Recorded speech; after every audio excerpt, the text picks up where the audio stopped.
Good afternoon, citizens of the world, citizens of the heavenly worlds, and denizens of the netherworlds. This is the Snogglefork Show, and I am your host, Alexander Snogglefork, bringing you important life lessons from the perspective of Snogglefork. The election season is heating up, which means crazy fuckchuckles are saying even crazier shit than normal. Example? Ted Nugent. Because I'll tell you this right now, if Barack Obama becomes the president in November again, I will either be dead or in jail by this time next year. Now, liberals are all upset because Ted Nugent basically said he wanted to either kill President Obama or die trying. And because Mitt Romney actively sought out Ted Nugent's endorsement, they're demanding that Mitt Romney condemn Ted Nugent. Perhaps make Ted wear a scarlet D on his camouflage sweater vest. D for douche finger. But I think the liberals should lay off Uncle Ted. First of all, when Ted Nugent goes crazy, it only serves to help the liberal cause. Demanding Mitt Romney condemn Ted Nugent doesn't help your cause at all. While quietly whispering in Romney's ear that he should further embrace a guy who wants to assassinate the president would do a lot more to help the president get re-elected. And let's face it, if you whisper crazy shit to Mitt, he'll listen. That guy will say anything, take any position on any issue to get elected. Mitt Romney holds more positions than a porn star in a 4-hour gangbang video. But the other thing is, it's Ted Nugent we're talking about here. Ted Nugent. Cat scratch fever Ted Nugent is now cat shit crazy Ted Nugent. Because batshit crazy just wasn't crazy enough for Uncle Ted. This guy is way too much of a pussy to actually do anything to the president. Ted Nugent dodged the draft because he was too scared to go to Vietnam. Of course, lots of folks dodged the draft. Lots of folks were scared to go to Vietnam.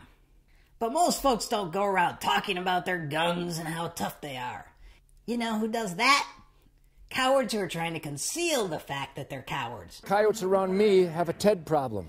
I don't know how you guys get in trouble like that, but you need to whack them and stack them. But for the sake of argument, let's just say that Ted Nugent somehow acquired an actual set of working testicles. Do you really think Ted Nugent?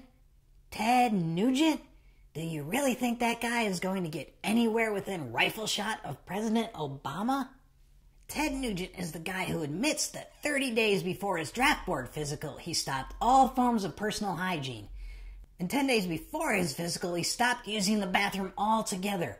He lived in his own shit and piss for 10 days in order to get out of serving in Vietnam. Ted Nugent is perhaps the most cowardly man to ever walk the planet. If Ted Nugent tries to follow through with his threat to the president, what you'll have is one dead Ted Nugent at the hands of the Secret Service. And Ted knows this, which is why he's been shitting his pants non-stop ever since the Secret Service said they're investigating his remarks. And as I record this, the Secret Service is planning to interview Ted Nugent tomorrow, which means Ted Nugent is once again living in his own shit and piss. Of course it's indefensible to talk about assassinating a sitting president. Ted Nugent is clearly a spineless douche-finger, cat-shit crazy fuck-chuckle coward. No one in national office would possibly defend him, right? Certainly not Senator James Inhofe. What he's saying, I can't figure out what people are talking about. He's talking about him, that Ted himself will either be dead or in jail. Now, how does that relate to the president? I have a real hard time putting that together. Okay, so now liberals are all upset at Senator Inhofe. Settle down, folks. It's James Inhofe we're talking about here. The man who believes there's not a homosexual in his entire extended family.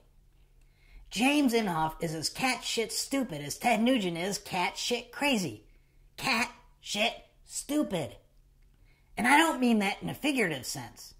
I literally mean that if scientists compared the cognitive function of Inhofe's brain to a pile of cat excrement, you would see no difference. If anything, the cat excrement would show more cognitive functioning, at least if it's still fresh and warm. So let's not get too upset about what that guy says. So please, liberals, let's stop demanding retractions and let the fuckchuckles go off and say cat shit stupid shit. They're only helping your cause by making themselves look even crazier and stupider than we previously thought.